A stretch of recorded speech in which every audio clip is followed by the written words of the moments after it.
All right, guys, we are going to get into it really quick because, today was a hell of a day. Pretty back to back to back to back to back. But I wanted to make sure that, as promised, still came on here. I still dropped some value. I still gave you guys a little bit of something that you can take away, that you can benefit from.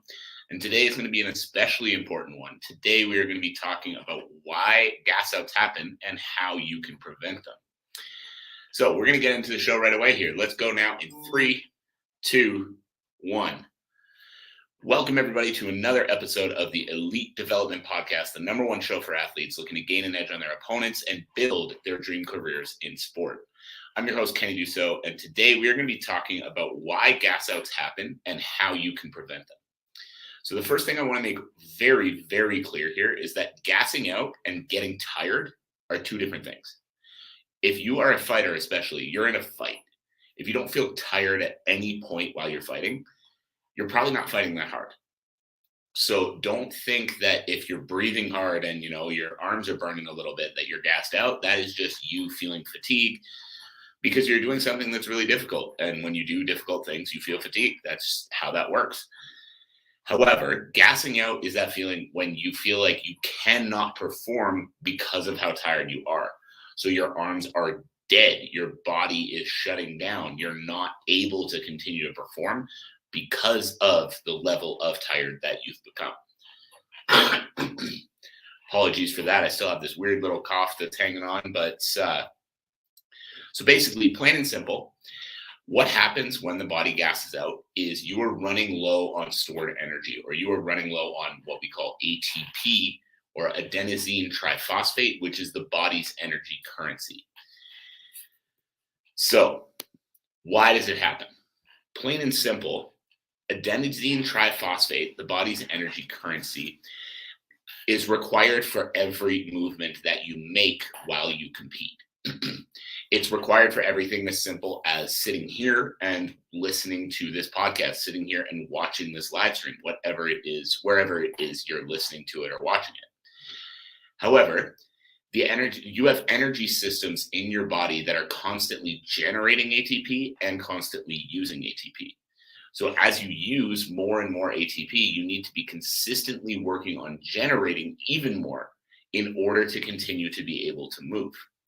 So gassing out in a fight comes from reducing the ATP stores in the body too far. This happens for one of two reasons. Either A, your anaerobic system runs out of ATP too quickly and you hit a quick gas out within the fight, or B, your aerobic systems cannot regenerate energy fast enough in order to properly fuel the intensity that you're fighting at. So what I want to make clear as I talk about this as well is that I am not digging into the in-depth science of what is going on in the body, how that actually happens. I'm trying to make it understandable. If you're an athlete out there listening to this, I want you to be able to listen to this podcast and understand what is happening within your body. So basically, we need to train all the energy systems in the body. So the first part we're going to talk about is the anaerobic systems. So what we need to do in order to properly train the anaerobic systems is to train minimal duration. So, shorter efforts. This is going to be depending on which anaerobic system we're talking about. For anaerobic alactic, we want to train in the 0 to 12 second range. And I know that doesn't sound like a lot, and probably 8 to 12 rounds of work at the most. This can be done on a bike sprint. This can be done with any explosive exercise that you can use. So my favorites generally are bike sprints, medicine ball slams, kettlebell swings, pretty heavy if you can, dumbbell jump squats, anything that you can stay explosive for the entire duration of that 0 to 12 seconds. The anaerobic lactic system now is going to be about 12 to 30 or 12 to 31 seconds. And then the aerobic system is going to be working at anything above that duration. So if your anaerobic system is not properly trained, your anaerobic system will drain faster, even if you are in good aerobic shape. So for all of the athletes out there thinking that they're just going to run every day and they're going to run over their competition because they've put more miles in the bank, this is not how that works. because that anaerobic system, that fight or flight response, that ability to be at absolute maximum intensity is not well trained by you going for 10-kilometer runs, you going for 10-mile jogs, whatever it is you're doing out there. So what we need to do is that even if you're in good aerobic shape, the aerobic system needs to start working faster in order to keep the anaerobic system fueled. So the anaerobic systems are using energy as quickly as they possibly can, and the aerobic system needs to regenerate energy faster and faster and faster for you to avoid gassing out. So making sure that you are keeping your anaerobic systems well trained allows your anaerobic system to more efficiently use energy, and in turn make sure that your aerobic system isn't having to just focus on refueling faster and faster and faster, but can regenerate energy at a little bit of a slower pace and maintain that for the duration of your fight. The key to making sure that your anaerobic systems stay well trained is rest times. Now, people eliminate rest times often thinking I'm working harder because I'm not letting myself rest as much. But if you're dead tired while you hit your quote unquote anaerobic efforts, your anaerobic system is drained and you're not actually hitting your anaerobic system. So even though you're working on being fast, even though you're working on being explosive, you are not getting that same 100% intensity that properly hits the anaerobic alactic systems. And in turn, you're not training it properly. So make sure that you are training your anaerobic systems effectively, keeping to your rest times, which is generally that 0 to 12 second range of work, followed by a complete rest. So that can be anywhere from a minute to 90 seconds of rest between every single effort. So by properly training your anaerobic systems, you're going to be able to use them for longer. And in turn, they're going to regenerate energy faster. This means you'll be able to retain more explosive power and energy during the fight, and in turn, be able to fight longer and fight harder and avoid gassing out. Now, that is reason one why gas outs happen. So we're going to talk now about reason two why gas outs happen. This is the inefficient aerobic system.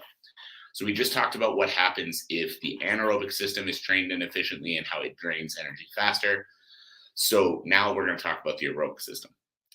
Now, most people, when they want to hit their aerobic system, they think long distance runs, and I know that is a hot topic in the fight community. And I know I've gotten my fair share of flack online for saying that going for runs every day is not the ultimate way to train for fighting. However, hear me out. People think in the mentality of, if I can run for an hour, I can fight for 15 minutes. So if I just keep going running and keep building my 10K time or my 15K time or whatever it is they're doing, then I'm going to be able to fight better and better and better. Whereas the truth is, a fight and a run are fueled differently. A fight and a run are fueled differently. Your ability to move in one motion at a relatively consistent pace for an hour and in all different motions for 15 minutes are two entirely different energy system focuses. Now, all three energy systems are involved in everything you do. However, the primary energy system that is going to be functioning when you're in a fight and you're changing directions, you're explosive, you're fast, you're throwing punches, kicks, takedowns, is going to be primarily anaerobic. And obviously, you're going to need that aerobic system in the background. However, with a run, there's barely any anaerobic activity happening, which means you're not properly training your body to step into a fight simply by running. Now, the aerobic system is the generator in the body, and it's always fueling us with the ATP we need. It can fuel us forever. So by training it at a higher pace, we are actually training it to generate energy at a higher pace. So the key to developing better oxygen delivery system to the working muscles is pace. So we want to shorten up the duration of our aerobic sessions. So efforts of a minute, maybe 90 seconds, maybe 2 minutes, but keeping that minute, 90 seconds, 2 minutes at as high of a possible consistent pace as we can in order to make sure that we are generating energy at a higher pace and not the slow pace of those long jogs. Now, I also often see athletes doing sprint sessions that they likely believe are anaerobic, But as I spoke about a couple of minutes ago, the issue with that is they're not giving themselves rest times. So if you're an athlete listening to this and you think, well, I do my sprints, 1 or 2 times a week, and your sprint is a long, hard sprint followed by minimal rest, followed by another sprint, followed by minimal rest, followed by another sprint, followed by minimal rest, I need you to understand you are not sprinting the way you think you are. You are not getting the effect that you are hoping to get through those sprints. Because by not allowing the proper rest time, what you're doing is you are using all that anaerobic energy, letting very, very, very little of it refuel, and then trying to use more anaerobic energy. And in turn, we're driving right back into that aerobic system. So a better trained and higher paced aerobic system allows you to better refuel your anaerobic systems, more efficiently refuel your anaerobic systems with ATP, and in turn, never run low on those energy stores. So, how to prevent gassing out ever again. So we're going to talk a little bit about how to structure an off season and how to structure a training camp. And keep in mind, this is a very vague outline. So there is more to it than exactly what I'm saying here, but just to give you a basic idea. So as I mentioned, the aerobic system, when it comes to conditioning, is the body's generator. So this is your body's foundation. So this should be the primary target when you are in your off season. Most people want to make this the primary target when they're in camp, because the more I do, the better I'm going to be, as they think. However, if this is the primary target in your off season, you're doing more longer durations, paced efforts. What's going to happen is your aerobic system is going to become more efficient. And as your aerobic system becomes more efficient, you're able to regenerate energy to your anaerobic systems more effectively. So if this is the primary focus of your off season, and this doesn't have to be every single day, consistently 2 times a week, maybe 3, you're going to start building a better aerobic system. And then when you step into camp, you have 4, 6, maybe 8 weeks before the fight, you can transition the focus of your conditioning to more anaerobic focused work. So by creating your fight camp around more anaerobic explosive efforts, what you're going to do is you're going to train your body to step into the fight at your fastest, at your most explosive, at your strongest, and at your best conditions to be able to repeat high intensity explosive efforts for the duration of the fight. So what I really want to stress here is that it is not about focusing on doing more work. It is focusing on training properly. It is focusing on doing the right things at the right times in order to have the best effect for what you're looking for.